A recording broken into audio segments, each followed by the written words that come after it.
What is up, RetroManiacs? Welcome to the Retro Card Chat Podcast. My name's Mike, and I am from Mike's Retro Trading Cards. And you better hit the like button if you're watching this show, because if not, we're going to have Sophie Cunningham come on, and she's going to point you out. She's going to point you out. You know it. Better hit that like button. Joe Dady, Pierre Pahalik. How you doing, boys? That was great. Right. So good. So good. Yeah. So good. It's so good. It's one of the few times, and I saw someone comment about this. I think it was on a thread from Paul Lesko about one of the few times I wish the WNBA cards were made by Topps, because that would have been a Topps Now card. And it probably would have been one of the highest selling Topps Now cards of all time. I don't think Panini Instant did anything with it. It could have been one of the highest selling Panini Instant cards of all time, but what are they doing? Yeah, what are we doing? I mean, that's definitely going to be on a downtown for sure. It's probably going to be on her Kaboom. It's going to be, all of her inserts are going to have that pose. But yeah, it's been, I'll tell you what, some have done better than others with the use of that clip. Yeah. Yeah, definitely. But yeah, it's a good. total fail if they don't use it for all the inserts, though, right? Like a total fail. Yeah. Might be all of her cards. I mean, they use one picture. Might Both as of the well. companies That's use true. one picture for all of the cards anyway. Profit, So well, might as well use. They have different levels of her like moving around doing it. So they Right. could just take a couple different, shots from different. Right. Like when she points goes of up and time. over top of the referee or whatever. Yeah. Like at one point. Yeah. I mean, that You know what they need? They need an in motion card of it. Oh, yes. That'd be great. Come on, give us some Something you could lenticular. like put light behind. and- If only they Yeah. had something like that. That'd be really cool. They never did that back in the day, though, did they? No, I don't think so. Yeah, you might have to research that. I'll Maybe have to look at research that, that. yeah. For maybe on a Friday or something. Just check Yeah. it out. Yeah. Just check it out. But How's it going, yeah. boys? it's going good. I still have air conditioning, knock on wood. So That's good. Yeah. yeah. Well, but- once you're a week in, you'll be good with it. It should be good for the rest of Yeah, the summer, yeah. at least. yeah, you would think so. Yeah. EP, I've been having. how's it going? I guess Joe's done talking. I've been having sales as usual. I know you talk about this last week, but during the normally we talk about how when we go on vacation, we put that thing, the away notification on, we get a bunch of sales. I didn't get any sales until like literally the day I was back in Pennsylvania. That Friday. I mean, I ended up with like 4 sales, and sales have been, the normal throughout the week. But yeah, I only got 4 sales. So it was all after I got back. It's kind of weird, but Now, how have your eBay sales been doing? Because I've seen some talk on like Twitter and stuff about a lot of people saying that their lower end stuff has just really dropped off a cliff lately. So I was wondering how you were doing with that. it seems slower for sure. And I'm guessing that. See, I've seen a couple of those videos too, where like people showing like the charts of their sales going down. I guess we go this way, but yeah. So upset about it, and I mean, I guess it's been a little more hit or miss than usual, but I haven't really, I wouldn't say that it's not like I haven't been listing as much either because I've been super busy. So normally when you're listing, that create, the algorithm kind of like boosts you up a little bit, but I'd say it's been relatively average for me. Do you think that with they push the promoted items all the time, trying to get people to do that? Do you think they're throttling people who don't do that now? Shadow ban. I feel like they have been.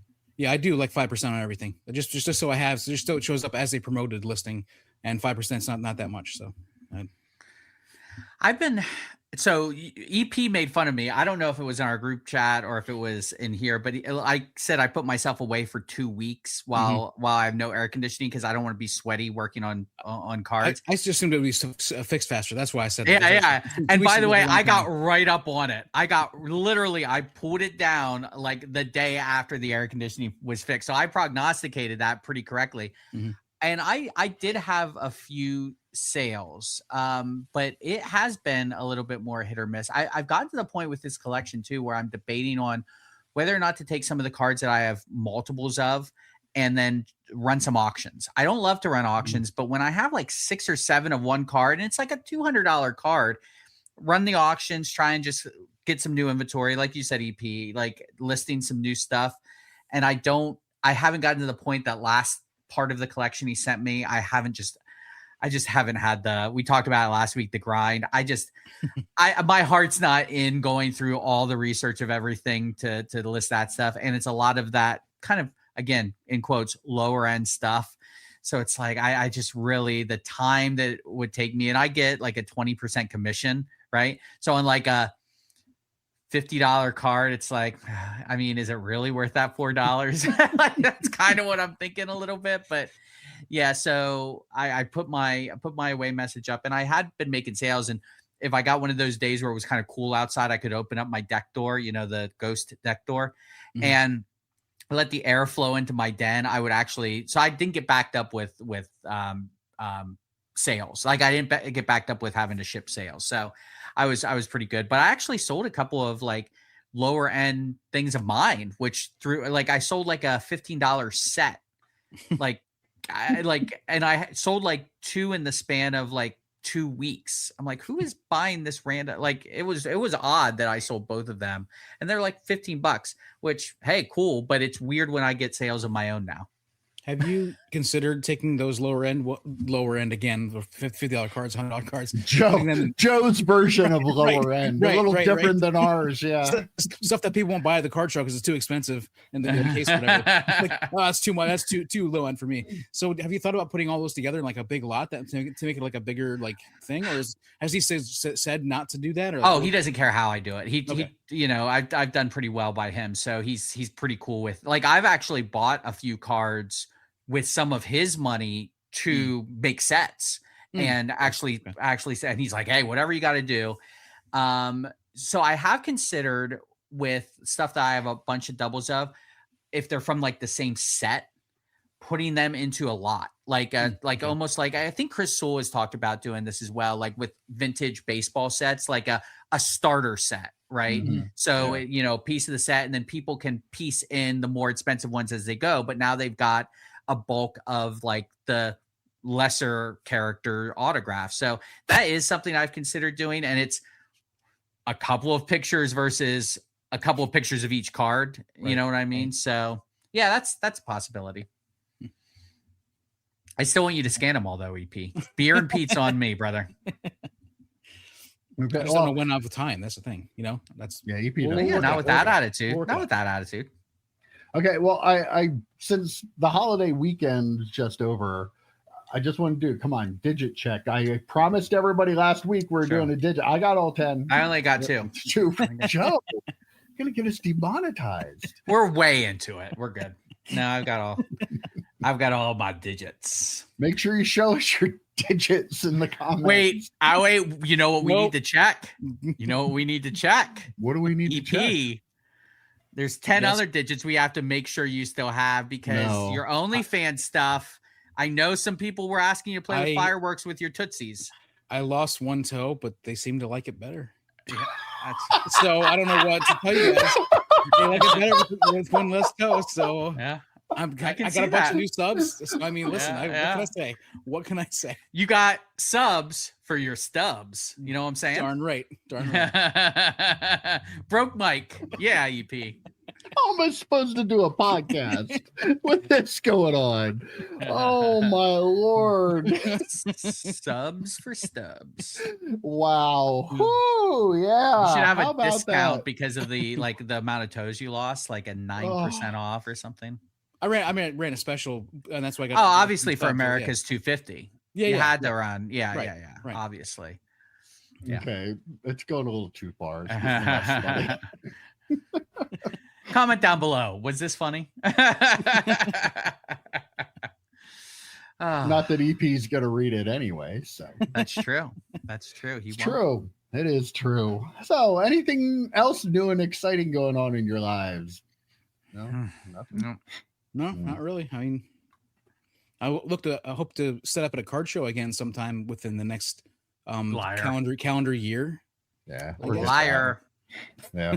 Nobody even asked about you last week at the. They're so used to it at this point. I haven't been there in months. So I mean, they this is EP you speak of. Yeah, they don't even know it exists anymore. Yeah. It was nice that nobody said, "Where's EP?"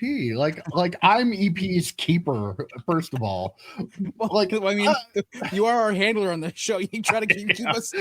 I don't do a very good job of it. Clearly, he does not. Wow. Thank God. Because how boring would this podcast be if it was like on the straight and narrow? It'd be like seeing Danny McBride in like a straight roll, like not being Danny McBride. Like, why would you want to do that? Like, that's terrible. You want this. You want this craziness. I mean, people watch. We don't force them to watch. So no. I guess they know what they're getting in for, right? Oh, well, you know what? Some weeks we don't have a lot of news to talk about. And we have to come up with. So this week we're going to do something a little different. We're going to just talk about some card stuff. I thought it would be fun, instead of doing news topics, to go over some, let's call them debate topics on social media. That's a nice way to say arguments back and forth that people have. But I have some different things that I really thought would be fun to get your perspectives on. So the first topic we're going to talk about, I saw somebody made a post and I had a little poll, and it said, do you think he was talking? I guess he had gone to an LCS, and the card shop owner was saying that box prices wouldn't be as ridiculous as they are if it weren't for the breakers. So this person put a poll. Do you think that if breakers didn't exist, would the box prices go down? I will go out and tell you that I thought, yes, absolutely they would. I think it's basic business that you're taking a big demand away from a product. So there's going to be less demand for the product, which make prices go down.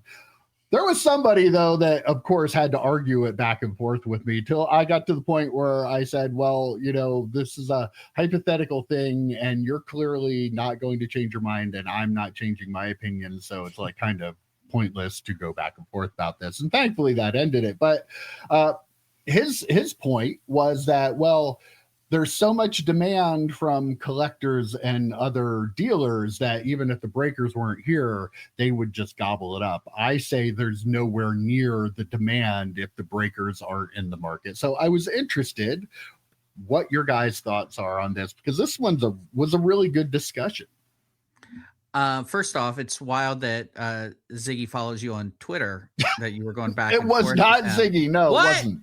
He'll just do it in the comments here. That's true. I will not be reading comments this week. We still love you. So what was the initial poll question? What was the initial poll question was, would eliminating breakers, if breakers were gone from the hobby, would box prices be cheaper? So the answer is obviously yes, right? Because it's what I thought, but right now, not obvious. Yeah, apparently not to that one guy and Ziggy. But so here's the thing: we talk about this actually quite a bit. Is how Fanatics has no incentive to lower prices because they have a built-in consumer, and if breaking collapsed, or their top 5 breakers, let's just say, would collapse, well, they would just get the next 5 breakers to come in and take those spots. It's pretty obvious that breaking companies want to break, to the point where Fanatics was cutting out breakers from some of their distribution list. Like friend of the channel, Dane from Dynasty Breaks. I mean, they said, you're done. We're not giving you any more product direct.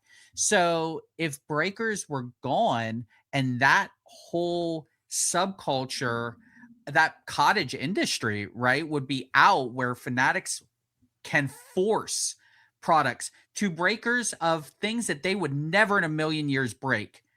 Leighton Sports Cards would not be breaking SpongeBob. I'm sorry, they would not, right? They can take all that product and force it to the breakers. So yeah, you would have more people buying boxes than would normally buy them, but with the prices that they're at now, the reason that they go to breaks is because they can't afford the boxes. So you'd have to bring that price down way lower than what you have at it. Maybe the theoretical demand would still be there, because people would like, oh, okay, yeah, I would love to open up a box. But the actual demand wouldn't be there, because the boxes, I'm guessing Fanatics isn't going to then say, oh, well, the boxes are $100 a piece now. Like, they're not going to do that, right? So, yeah, obviously, I think prices would go down. And I don't think Fanatics would be in this hobby right now if the breakers weren't there. Absolutely. Yeah, they're cheaper is relative, right? Like, yes, obviously they're going to be cheaper just because. But the thing is, it probably takes a year, right? It takes a year until they have a warehouses Yeah, full of time, cards. yeah. Yeah, it's going to take some time. But yeah, so I agree. One of my questions, though, would be, I don't know if you have more questions on this topic, but what happens if the breakers did go away, though? Like, I mean, there would be people who only know collecting through breaking. That would all of them jump in and buy boxes? Like, I think that's a question that That's a good question. maybe not. You know, Well, that was part of my point was you can't make the assumption that the people who are buying into breaks are going to buy boxes, because there's a reason they're buying into breaks to begin with. My argument would be the people who buy into breaks do not want to rip open their own boxes. They want to get the teams they want. They want to get the players they want. They would rather, instead of spending $5,000 opening wax to get whatever, they would rather spend $5,000 to try to get the players or the teams that they want. And a lot of those people wouldn't be in the hobby. I mean, there's a gambling aspect to this too, that breaking is a huge part of the hobby right now. So if it weren't there, to make the assumption that everybody who's buying into the breaks would then go to buy, that's what blew my mind in the whole debate, because that makes zero sense. There's no industry that can be segmented like this, that if you take away the segment the person wants, they're just automatically going to hop over. Like, to me, it seems like basic business 101, that your demand is going to be lower. Yes, there may be dealers that think they want to buy up that product the breakers aren't breaking, but after buying that up for like 6 months and finding that they don't have the demand now to sell it all, they would stop buying that. And then that demand would drop, and then the price would start to come down. It's just, there's no way, no matter how you want to look at it, the demand in the hobby is segmented. There are people who like to buy into breaks. There are people who like to buy singles. There are people who like to buy rip stuff and grade it.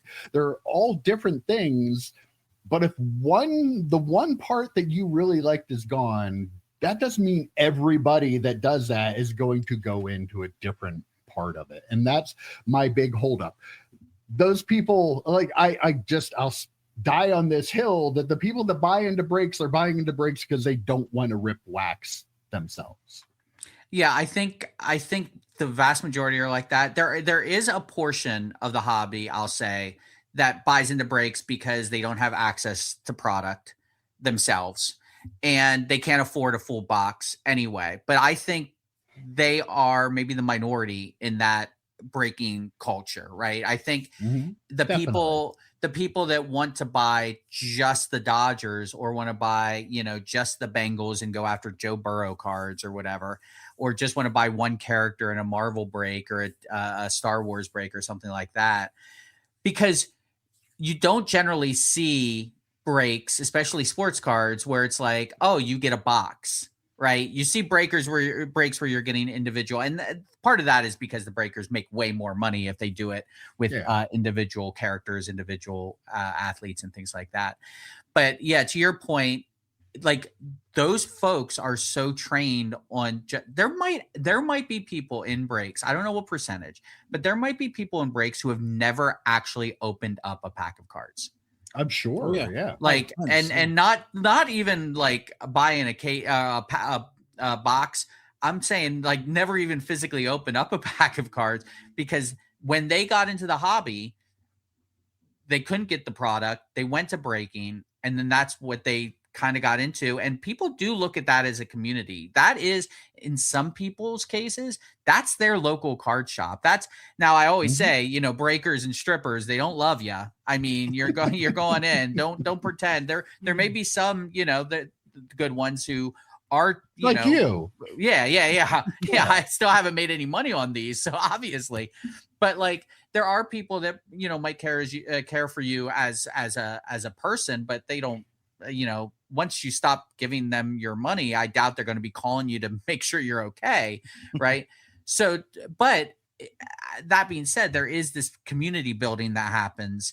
And I think, I mean, if breaking went away, I think imagine the mass exodus of just people from the hobby. Yeah. And imagine the mass exodus of singles hitting the market too. Mhm. That's another thing. I think it was Neo who actually talked about this in a video where I don't know if he was saying breaking is good. I think he was just saying breaking is almost a necessary evil, where because it gets single cards into the market that otherwise wouldn't be. How much product can we still buy from the 90s and early 2000s because it's still sealed because we didn't have breaking back then?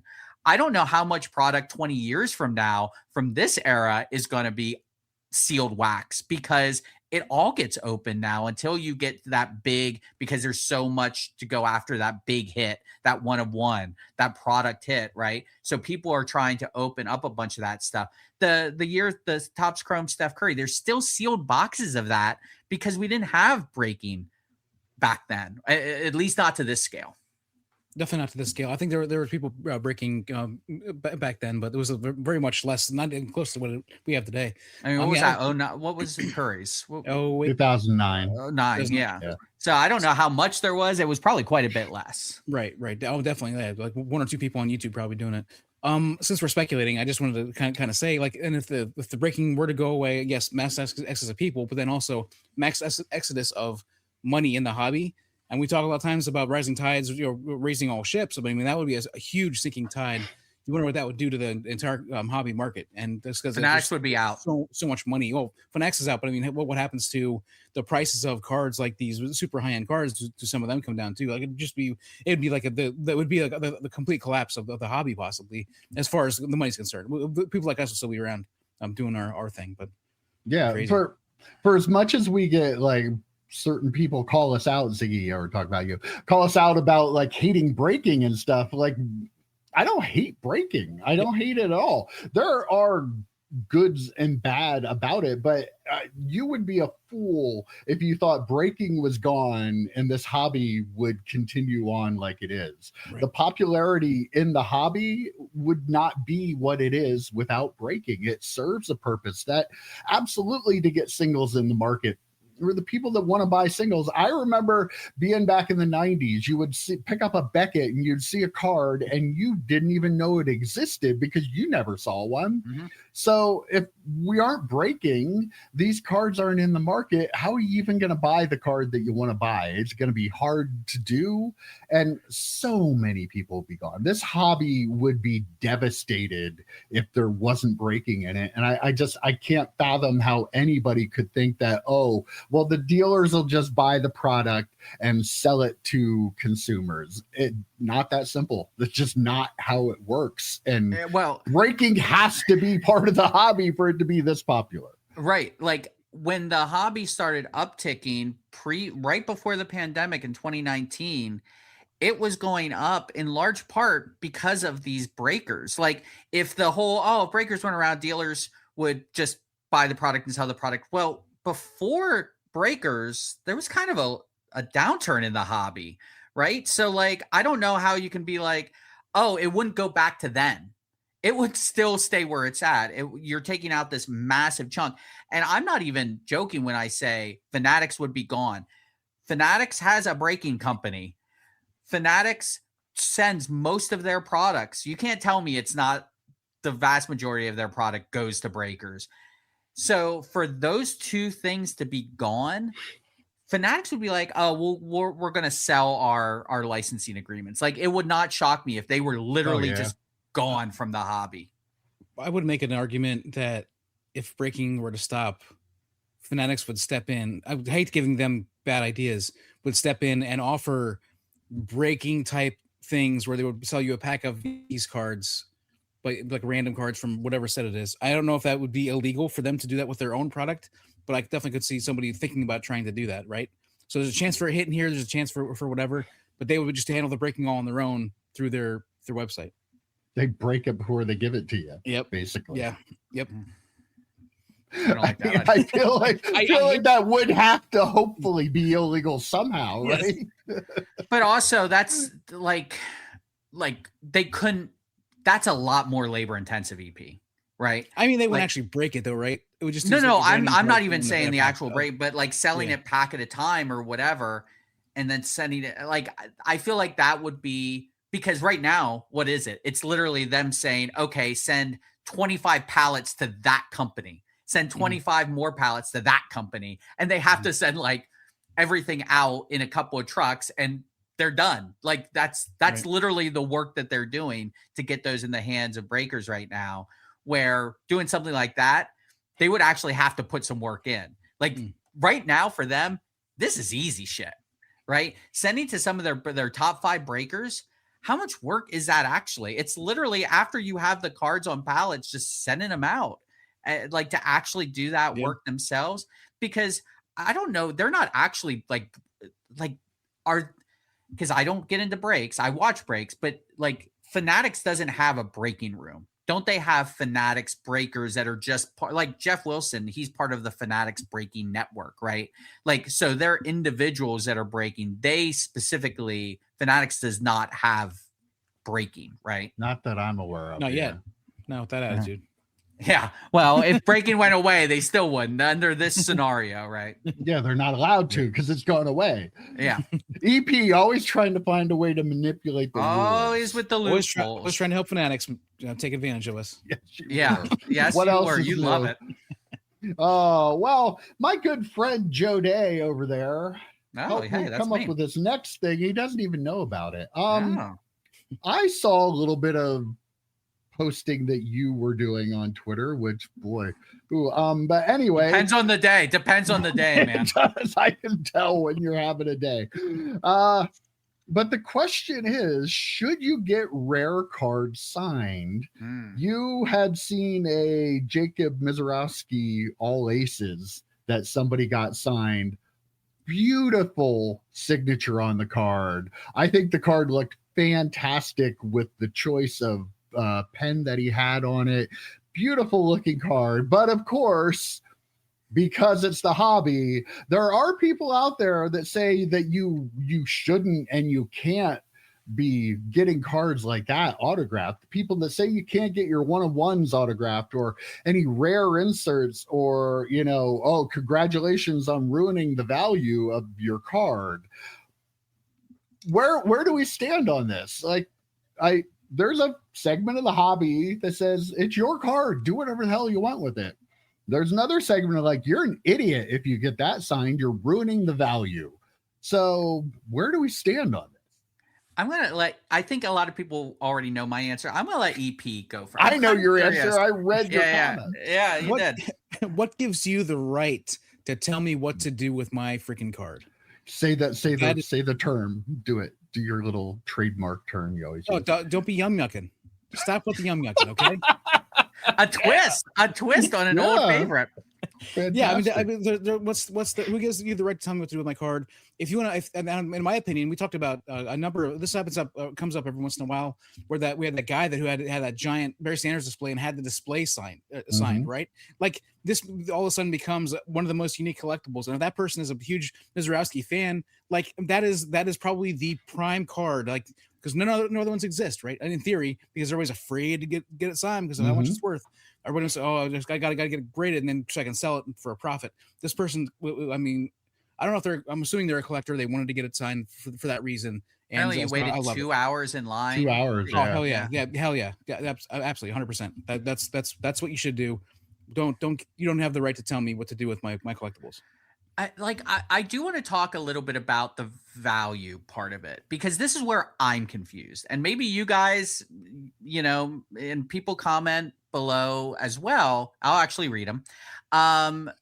You guys can educate me on this a little bit. I don't understand how taking a rare card, having the athlete touch said rare card, and then autographing in a beautiful manner that rare card makes it lose value. I cannot understand that. I cannot wrap my head around that. And let me answer that for you. Okay. Because I wrote down one specific comment. Okay. And the comment simply said PSA 8. So there's your answer. It's the grading and people's obsession with grading. That card had to be handled and written on and stuff. And instead of taking your all aces and getting it graded and making it a 10, you chose to get it autographed and just make it a way better collectible and a way rarer collectible that I would argue might be worth more, because I think they're full of shit that a card like that if you were just if you have a 101 or something and somebody's just scribbling on it in person, like at a ball game or something, I can understand. It's still your card, do what you want. But if you're going to a signing and you thought about what to put on the card, that card, the way it was signed, the signature that's on it, the color it is better looking than a card of the same player without the autograph. I guarantee you there's another collector of his that would pay way more for that than a PSA. 100%. 100%. But people's thoughts are, well, you just ruined the grading because they handled it. I'm about to blow some people's minds by saying this as well. So especially bargain boxer. Bargain, if you are driving, I want you to pull over. Okay. I'm very, very nervous about what might happen. This is one of the few things that I actually agree with Jeff Wilson on. Jeff Wilson has been for years, the last few years, he has really been getting into the in-person autos of some of these bigger cards, some of these vintage cards that have been autographed by Mantle, by Mays. He's really gotten into that. And I can't, like, I don't like in-person autos because I'm always fearful of, is that really an auto? In this case, we know it is, right? Even if this guy got rid of the card, we would know it is because of the story, but it's your card now, especially. And to that point, Mike, about the grading thing, you can send this in to be authenticated. We talked about last week, you could send it into that, what is that, grad authentication. You can even do that, or you can have it slabbed if you want to. But like, I really appreciate some of these cards that now have that additional story to it. That and the card I used the example of was the William Shatner card. Again, there's only 200 of those in existence, and I had him sign mine because I just think the story, the pen, the value of his signature. He's 96 years old. I mean, all of that on top of a really, really cool card. I don't know. I can't wrap my head around making it worth less, even from the grading perspective.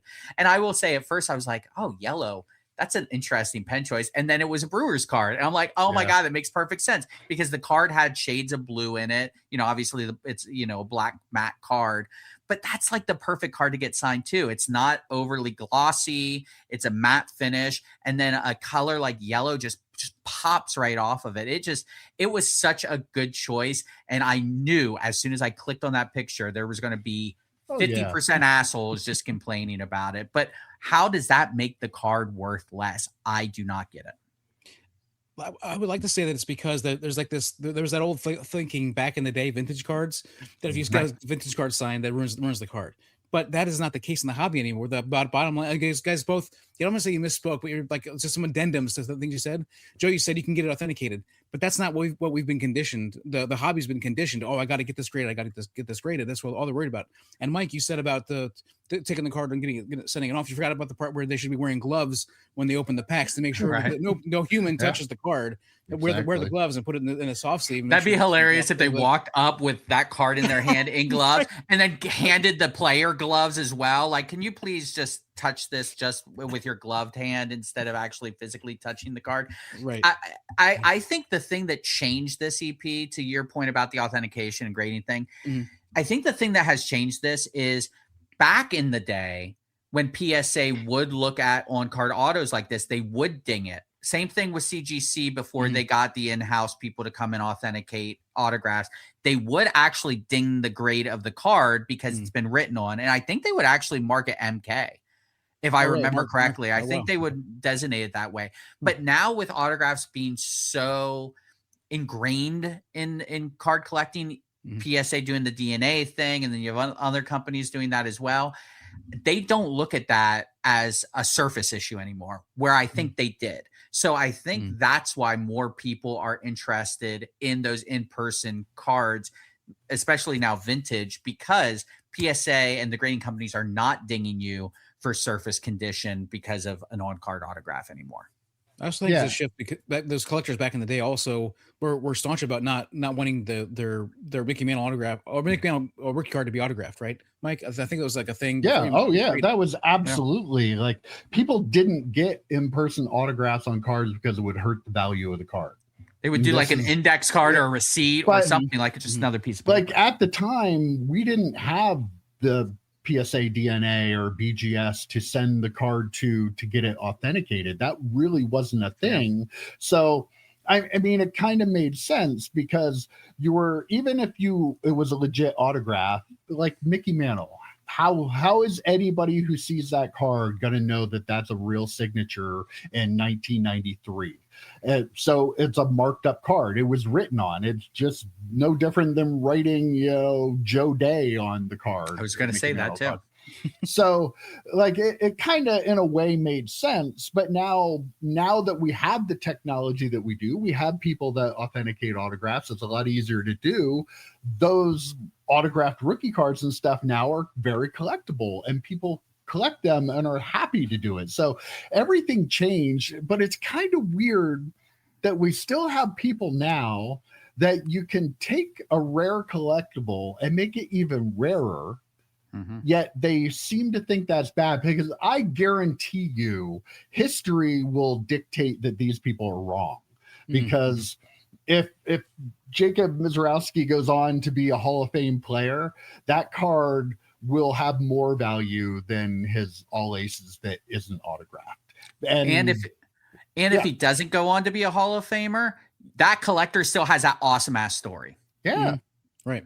I think also like Panini, the way Panini's cards are, that's kind of they had control of basketball and football for so long that I think that might be part of it, where people really go after the silver prisms, like they go after the prisms, the gold finites, that sort of stuff. Like the autograph is a way less important part of the Panini products. Mm-hmm. I think a lot of people who grew up in this Panini era don't think of the autographs like we think of the autographs. And like you said, Mike, though, 20 years from now, 30 years from now, people are going to look back and say, oh my gosh, this card is way better than these cards. Like this is the one to have, even though these are all PSA 10s, this one's a PSA 8, but it's still going to have way more value than those PSA 10s that are just no autograph. If you start driving again, pull over. So so another, like a friend of the channel, Sports Card Dad Dustin, one of his favorite cards he has is a Drew Brees. I think it's a black refractor rookie card, 2001 Topps Chrome.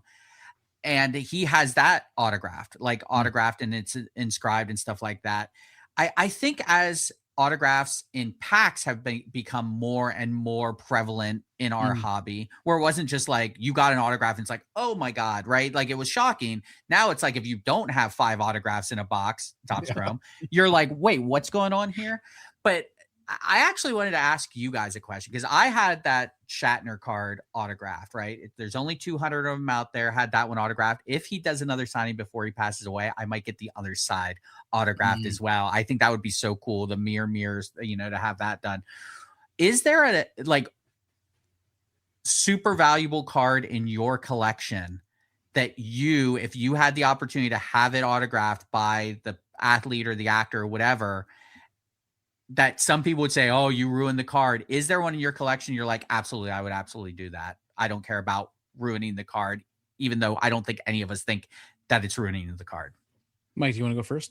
Yeah, I'd love to have my Wayne Gretzky rookie. There it is. Yes, now, it's not a super high grade, but even if it was, I would still love to have that autographed. Again, maybe that's different because it's such a important card to me personally. But my Grail card is the Paul Heyman 2014 Superfractor, right? Yep. If I had that and I had an opportunity to go to a signing where he could, take the time and sign that nice, I would do that. I don't care. I would do that. And I still think that would make it a better card than, there are going to be people that totally disagree with me. That's fine. But I would absolutely take that card and get it autographed, because that would mean more to me. And I still think that down the road, people will find that to be more special, because like a Silver Prism rookie, EP, you were talking about those. in 20 years from now, people are still going to be able to go back and buy the 20,000 other PSA 10s. Yes. And if there are like 3 people that got a certain player autographed, they're not going to see those on eBay or whatever marketplace they're buying on at the time. They're going to see somebody has one in their collection and be like, oh, I want one of those, but they can't buy it. If that means the price would be worth more than the one that's readily available. People are wrong if they don't think that over time a rare card, like Joe, your Shatner card, there were 200, but now there's maybe one that has an autograph on it. So I bet you there's one. I bet you there's one is less than 200. Yeah. Yeah. Math. I don't have a, like, there's nothing, I don't have a lot of really expensive cards, but like one card for, I would get my Griffey, my 89 Upper Deck. That's what I was going to answer for you. Like, I mean, that's the card I would get signed. Like, and as much as that, like this, I like this, like the thought of the pristine card that I pulled from the pack, but I like the thought of it being autographed by him way, way more. Like that would be such a freaking cool card to have. So yeah, 100% that's the card. There's one card that I kind of regret. I took 2 cards for Shatner to sign, the mirror card, and I took a 1967 Leaf card. There's one card now that I look back, I'm like, damn, I'm gonna have him sign this again if he comes through. I'll have him sign the mirror one. But there's a autograph card that his daughter from Rittenhouse that his daughter autographed. The picture is Shatner holding his daughter. Oh wow! She was in an episode of the original series. How just knowing him and how much his daughters are very, very, obviously they're very important to him, but they're on social media with him all the time. That would blow him away if I'm like, can you autograph this card that your daughter autographed? Like that, I think that would be a really, really cool one to sign. But that, again, that's like a $200 card. And other people are like, oh my God, why would you have a $200 card sign? And I'm like, what? Why not? I don't understand. Like William Shatner's autograph on anything would make it so much better. Like, right. That's the thought. Like you think about, again, like you said, same thing with Griffey, same thing with Gretzky or Heyman. Same thing with anyone, honestly. Right. Yeah. I mean, what's wrong with creating your own collectible?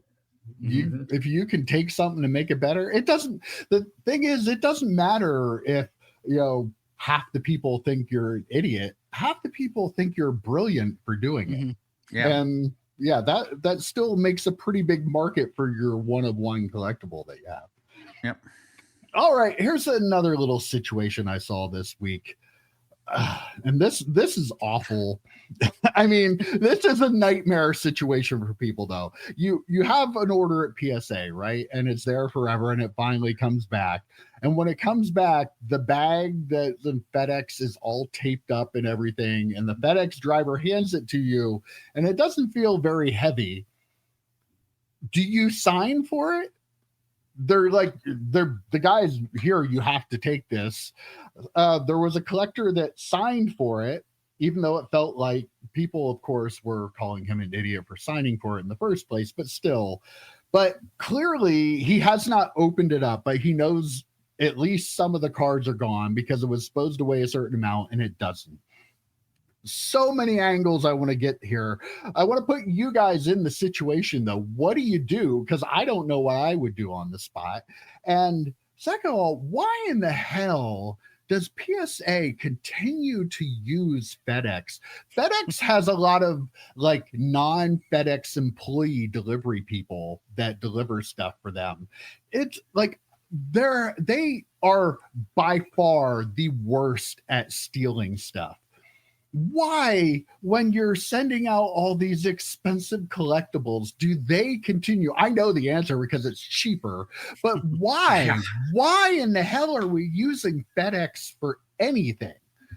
To that point, give us the option to pay more for USPS or UPS or whatever. Just give us the option. Like, we'll pay the difference. Like, if that's the issue. So I will say, when I get FedEx deliveries, I always have them rerouted because Rob cannot always go down and sign for things, right? So when he's in his home office, if they come and knock at the door, and I just don't want to deal with that, right? So I just have them rerouted. Luckily, the FedEx store is like a couple of blocks from my house, basically, right? So if I went in and I noticed this, I'm like, whoa, hold on a second. In the moment, though, man, I would definitely have my phone out. I would definitely be recording it. right? I would definitely be recording that you're handing me this package and this is what it looks like. Like I would say, hold on and let me get my phone out. I absolutely would do that. I don't know if I would sign for it though, because you're in such a spot there. Like, how do you reject? Can you just reject it? Say, I don't feel comfortable signing for this. Yeah, but what happens then? You'll right. wonder. Does it get rerouted? Like, does it even make it back to PSA? Does it make it back to even a FedEx store? Like, I know a lot of the time, like if they would come here and no one's here to sign it, it then goes to the nearest or FedEx store. So I don't know if you deny something, what the process is. I would say whoever got this, whenever you open it, because we have this ability now, not just recording it, but live streaming it. I would absolutely go on Twitter. I would go on YouTube, whatever, and I would live stream it. And I would, by the way, if it was on Twitter, I would be tagging that Turner. I'd be tagging PSA and saying, well, he wouldn't say anything. He only He only pops in where he can make PSA passive aggressive comments about why so you're wrong awful. and PSA is right. Yeah. But yeah, I would tag both of them just so someone sees it, and then that way you have some sort of video evidence of, look, this is what happened. When I had the issue with Rittenhouse where I didn't get an autograph. Luckily, I mean, Rittenhouse is a good company. I haven't had any issues with them in the past, but luckily I recorded it. If they said, we don't believe you, I could say, well, I have the recording if you want me to send it to you. Now with a video recorder in our pockets at all times, I would be recording the transaction of me getting it from FedEx so they can see that this guy's handing it to me and this is what it looks like. And then I would live stream, not just record, live stream, opening that box up so the world can see it, because these companies are, I always say it, they are reactive, not proactive. So if you get enough of a social media, you tag card purchaser, don't tag him on your engagement. No one gives a shit about that. Tag them on you opening up a box like this and going live so people can see whether or not PSA screwed the pooch on this one or FedEx screwed the pooch by stealing your shit. I'd like to think that in the moment I'd react like that, but I think that I think it'd be at least a 50-50 chance that I'd be so dumbfounded that I'm sitting there looking at this thing, and then I would just sign the thing anyway and just be like, what's going on? And then sign it, and he walks away. Because I mean, I would be so upset. I also wonder if I'd even notice the difference in the weight. Like unless it's supposed to be 100 cards, but it feels like 10 cards, then you might notice it. But depending on how many cards you sent in, I also wonder if I would even notice the weight until after. Again, so dumbfounded by the shape of the package that I wouldn't even sign it. Like I would. Joey, great ideas. All of that recording. But you're right, EP. You're 100% right. This guy walks up to you with like this package, and all of a sudden you pick it up and it's light too. I could just see myself just signing it away and realizing after the fact, like, oh crap, what just happened? So and Rob and Amy wouldn't know any better, right? Right. Yeah. Like if they were home and we weren't, they wouldn't know any better, and they would sign for it too. I would probably sign for it too, and because I'd be like just in the moment. I don't know that I'd be able to I'd be, oh cool, there's my package, and I sign for it. I take it. I'm like, what the fuck is this? Yeah, the number of emotions you would have from having the package arrive, but then also realizing the package, then realizing, oh my gosh, I just signed for this. Like the emotions you'd have would just be insane. Roller coaster. Yeah. But clearly PSA has a contract with FedEx that they get a certain rate and they charge us a higher rate, and they make money off the shipping. That would be the only reason they use this. But again, even though you see it over and over and over and over again, PSA knows this is a problem. They don't give a shit. They don't give a shit about it. This is what our insurance, all our upcharges that we get is supposed to pay for things like this. And this is why everything's so expensive. But then when you're in this situation, you don't even know if it's going to be made right. Yeah, that's the scariest part about like any insurance. Like you always hold your breath. Like, are they actually gonna like? I luckily, knock on wood, have not had to deal with like insurance through USPS, UPS, FedEx, anything like that. But you always wonder, does it actually work? Like how do you prove? Like my maybe last through one like didn't eBay, work. It didn't work. No, like how do you prove it? I had a slab that I sent to a customer that got cracked.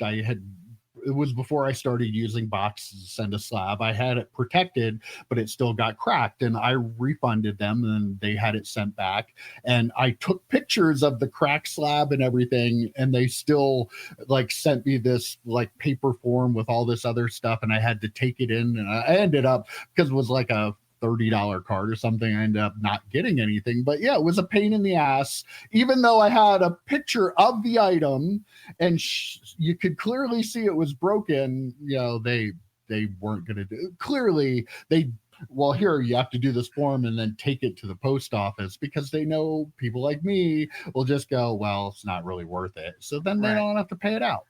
I think part of the issue with the FedEx stuff is, though, too, like there are so many different places where this could have been mishandled and torn or whatever. Like whether it was a FedEx employee at a warehouse or our driver, or or even a PSA employee. So where does the blame go? And they can just, the insurance people can just use that as the oh well, I mean, that wasn't our fault kind of thing. It was them, it was that guy over there. Yeah. Meanwhile, like 3 or 4 entities should claim some sort of level of responsibility, and they use that as the excuse for no one to claim any sort of responsibility. PSA saying it's FedEx. FedEx is saying, well, we just delivered the package, we don't know what they put in it.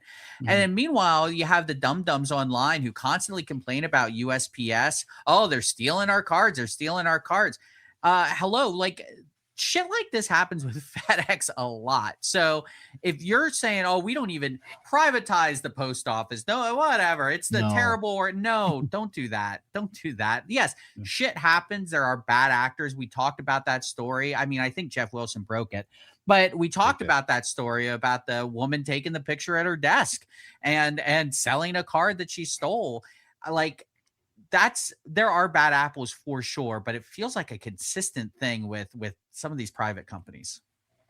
And at least the post office, they have their own division that they will look into stuff for you. Like, who you calling at FedEx that is going to do anything? At least you can go to your post office, talk to the postmaster there, and let them know, and they can have the people come in and check stuff, where FedEx isn't doing that for you. They're gonna be like, oh, well, we didn't do that, you did that. Yeah. And meanwhile, PSA is like, FedEx. Yeah, and meanwhile, PSA is like, oh, there have been like 7 drivers and 3 warehouse workers that handle that package since we had it, so can't call that either, right? We use that service to send them to you. The post office has an actual police force, like an investigative force, and there was actually a TV show TV show about the post office police. It's fantastic. I'm just saying. It was like, yeah, it's absolutely ridiculous. Solving postal crimes. I watched one episode, and it was real actors. Like, real actors were on this show. Fantastic. Wow, that's fantastic. All right, well, maybe don't use FedEx when you send your cards to somebody to buy them. Although there's a new trend going on in social media with some of the bigger, now what could go wrong? This is one of those what could go wrong. But no, a lot of the bigger buyers I've seen on social media, not all the time, but with certain newer people, they are doing what is called pay upon arrival. So EP, I'm buying your cards from you, and you need to send them to me. And when I get them and it's what it's supposed to be, I send you the money. I'm no longer paying you before you send them. And this is becoming a growing trend. I've seen more and more of it. It's usually bigger buyers, which trust me, they're trustworthy people at the moment. But if one thing has ever taught me anything on social media, somebody can be trustworthy for what, 10, 20, 100 years until they're not. And then they're not. And it happens all the time. I'm not feeling comfortable sending, I'm going to sell them to somebody else. Right? Yes. Yeah. Or am I just an old man and I don't get it? No, there's absolutely no way you would do. Well, this. You're an old man too. You're 50. It's true. But what other like universe would you be able to have something like this sent to you without actually paying for it? Like, is there any other thing in retail or collectibles anywhere that this would be allowed? That the hobby probably would be, though. Maybe it is more common outside of the hobby. I don't know. I don't Okay, know. No one's please send expecting to me- get their Amazon package and then pay for it after they get it, right? Well, Please that's send me true, that yeah. Vincent Van Gogh, and I'll pay you once I get it. Right? Come on, Well, no, yeah, not for Not that. No. collectibles. No. It's Yeah, ridiculous. this is wild. And like there are here's what makes it difficult. As a buyer, so let's say it's, and I'm guessing this is not for 30, 50, $100 cards, right? This is for thousands upon thousands of dollars of for a card. Like I get it as a buyer because I have sent money. Luckily, again, knock on wood, I haven't had any situation where I didn't receive the card that I bought. But you always have that kind of frog in your throat until the card arrives. Even if you get tracking information, until the card is physically in your hand, you always have a little, because unlike Amazon, most of these places you're buying from are in other individuals. So I can understand it. Now, is there maybe a happy medium we can get to where I send you half the money and then you send me the card and then I send you the rest or something like that?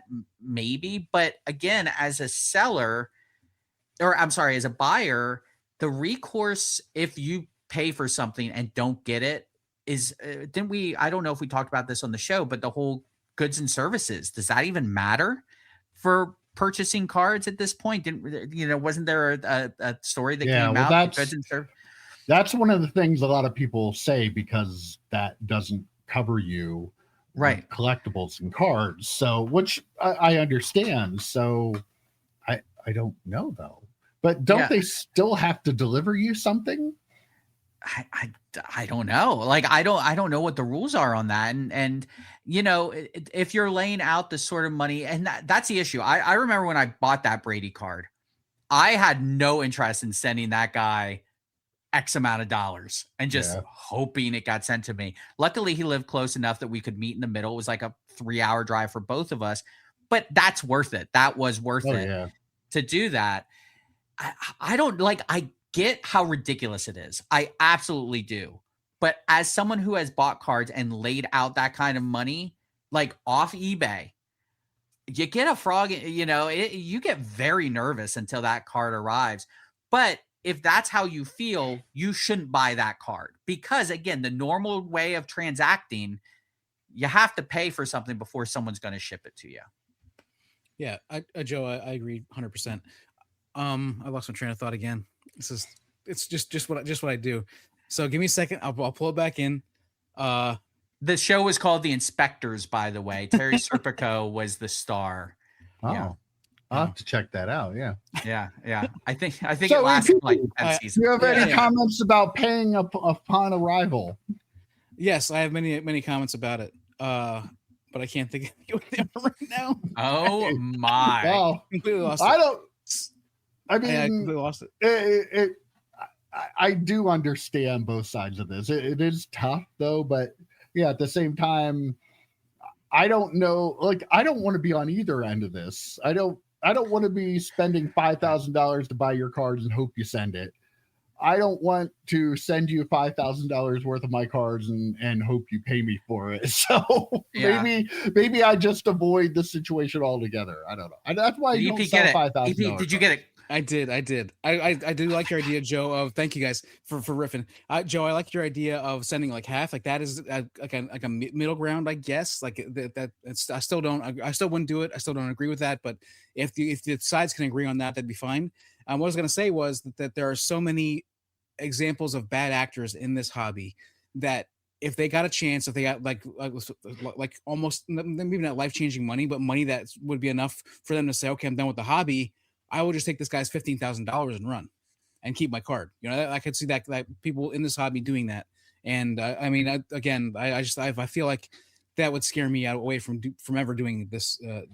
There have been so many big accounts on Twitter. That Drew's Cards guy that ended up like he was selling the cheap top loads and was selling Bowman baseball, and he ended up in jail. Ryan's Cards, another big one everybody LLC. loved. Yeah, until LLC, until he wasn't. Like, it happens, and that's the problem no matter how long you build up your reputation, no matter how many good dealings you have, it's that point where you decide that you're gonna do something differently, or you're gonna take advantage of somebody, you're gonna scam somebody. It just happens too often for me to ever feel comfortable enough, no matter how big. Like, I mean, I'm not a huge account, but I have over 6,000 followers. I don't think I could get people. I don't think I would even feel right saying you have to send me the stuff.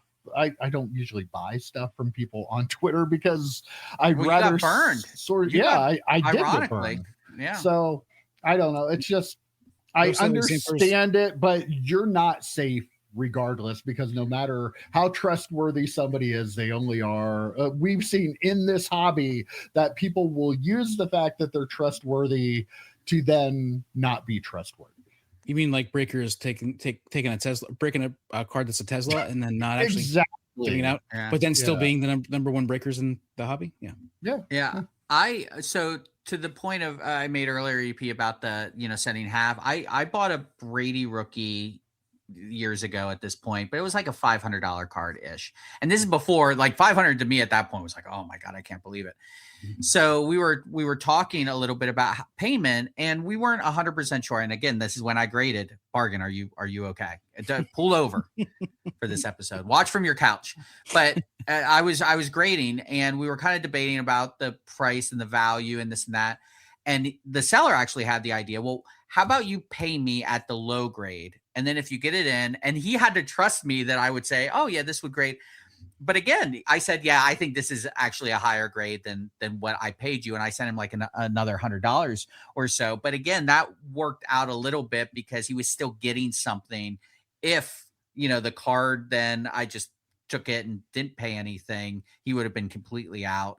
And then on the flip side of this, as a seller, I had that guy who was buying that from me when I started selling that massive collection.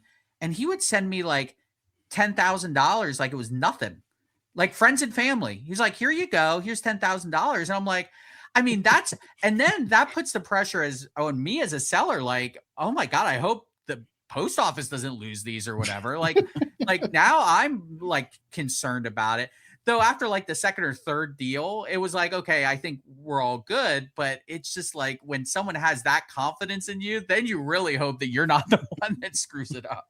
Yeah. How many people in the hobby, well, percentage wise, guys, do you think would do what Joe did and be honest and say, okay, here's an extra $100? How many people in the hobby would do Zero? That? And I'm not. The thing is, there are a lot of good people in the hobby, a lot of bad people in the hobby, but I think there's even good people in the hobby who would not have done that, just because. What percentage do you guys think? 40%. I think it's higher than you think. Yeah. Okay. Yeah, I think so too. I mean, we see the bad. That, I think, because of what we do, and we're on this show all the time, and we're watching news, and we're on social media. I think the bad gets amplified a lot more than the good. I think there are more good people out there and that's coming from me, who hates everybody. Well, speaking of bad people being out there, guys, I'm sad. I'm really sad. I have this card here. Joe has one over his left ear. Oh yeah. Phil Mickelson. Just another, he's a crap human being. We were so excited to get these autographed rookie cards of his, and it turns out he's just a piece of shit human being altogether, which just amplifies the fact that the old adage, like, the dangers of collecting these human beings. I think last week or sometime, one of the shows we did, Joe, you talked about, not having to worry about non-athlete people being injured and tearing the ACL. It's not only the ACL, it's not only injuries, it's the stupid shit that some of these people do, and how, like, now I have a Phil Mickelson rookie card that I don't really want to have anymore, but if I sell it now, I'm going to take a bath on it, so I might as well keep it. I hate human beings. I'll just say it. What is wrong with people? Why can't we just be nice human beings? Don't do this dumb shit so I could collect your card and not feel bad about it. Yeah, I like we've talked about, like my Star Trek cards, right? So like, oh, Patrick Stewart can't tear his Captain Picard can't tear his AC out. Yeah, but Patrick Stewart could do something pretty shitty, and I'd be like, oh, that's awesome, like so. Yeah, it's tough with the Mickelson thing too. Like, it's not out of my case yet because these cases are a bitch to get shit out of. Like, I have to like move the case and then slide the plexiglass, wear gloves, the whole kit and caboodle.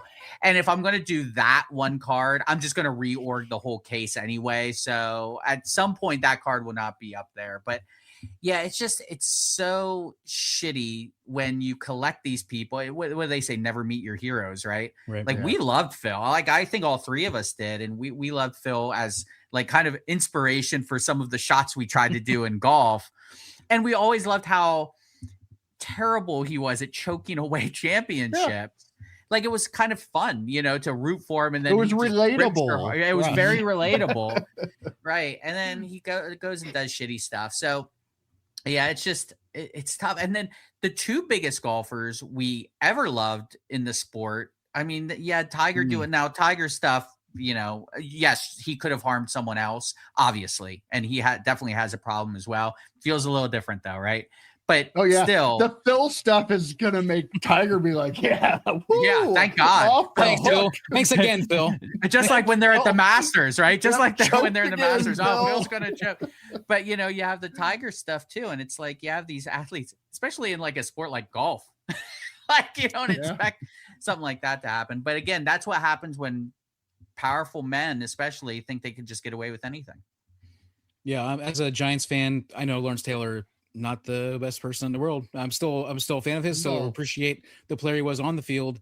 And I'm not going to not be a Giants fan because of it. But I mean, yeah, that's always that's a scary thing to think about. I think about a lot about Michael Jordan, because he was a super powerful dude, and that was a different time. And nothing's ever come out about Michael Jordan, but you wonder if things were covered up. You wonder any sorts of things. So I mean, that something like that were to come out. These are Eric Pahalik's thoughts. I do not want to be sued. I'm just saying, by anything you're implying here. Hypothetically, if something were to come out on Jordan, that would destroy the hobby. That would destroy so many people's collections in the hobby. And so you worry about that. I mean, I'm not saying Phil is Michael Jordan, but Phil was the second best player of his generation, right? For sure. So you worry about that kind of stuff. I would worry about that kind of stuff. Like Griffey, there's never ever been anything with Griffey, but if something like that, I mean, he's a human being, like you guys said, and we're all flawed. Just like if that were to happen, that would just devastate me for sure. Well, didn't Jordan have to leave basketball because he was gambling? I mean, yeah, but I mean, that was the rumor. That was the rumor. A little bit different than I know it is. Absolutely, it is. But I'm saying, he like stuff. I get where EP's coming from. I don't want to get sued though by Haynes or whoever he has endorsement deals with right now. So Upper Deck. Upper Deck. Yeah, just sue Eric Pahalik. Eugene Ponderosa. Eugene Ponderosa. You guys can use that name. I don't want to miss the irony of the fact that I have my Mike Tyson autograph right next to my Phil Mickelson. Oh, that's true too. Mm-hmm. Like, and there are some folks that, right or wrong, have completely reinvented their image after things like that. I mean, Tyson is one of the poster children for that, right? And it ultimately also comes down to like one of the biggest movies in the world a few weeks ago was Michael. Like, I'm just saying, like, a lot of people are totally okay separating the art from the artist. It just seems like that's a thing. Now, am I saying that someone, hey, if you liked Wander Franco in the minor leagues, you should maybe go out and get his cards? I don't know if I'm saying that, but some people have gotten passes or have reinvented themselves to the point where people are totally okay with it, and I don't know if I could be that way, but I think some people definitely are. I think you have to still be an active player for that to work, right? Or an active athlete or whatever, something like that. Well, Mike Tyson wasn't. Mike Tyson wasn't. That's true. Not really. And Michael Jackson's dead, EP. So I'm just saying, people still listen to his music. Yes. Yeah. Or he's with Elvis down south pumping gas or whatever. But yeah, I mean, a lot of people went and saw that movie and they didn't have a problem. Oh, and The movie apparently ended abruptly before certain things were talked about. I guess there's not going to be a part 2. I'm guessing there will be. Isn't there supposed to be? I think that'd be really wild. Now that one I'd go see. We'll see, but crazy. Interesting. Well, this is why I collect Pikachu. I'm gonna get rid of all my sports cards, and I'm gonna collect Pikachu. Wait, you didn't hear the news, Mike? Epstein list. Oh, Pikachu. No. Yeah. What about Damn it? What about Charizard? Charizard on there too? He was on the plane 3 or 4 times. Man. I don't know if he went to the island, but he was definitely on the plane. This went off the rails. It did. Just went way off the rails. If you're still watching, I apologize. Or you're welcome. One or the other. Or you're welcome. One or the other. Yeah. All right. Well, that's all I got for you this week. That was a pretty good chat. Pretty good chat. I can't even talk. Chat. Somebody else say it for me. It was a pretty good chat this week. I will see you next week. Take care, guys. Adios. What the fuck? Peace.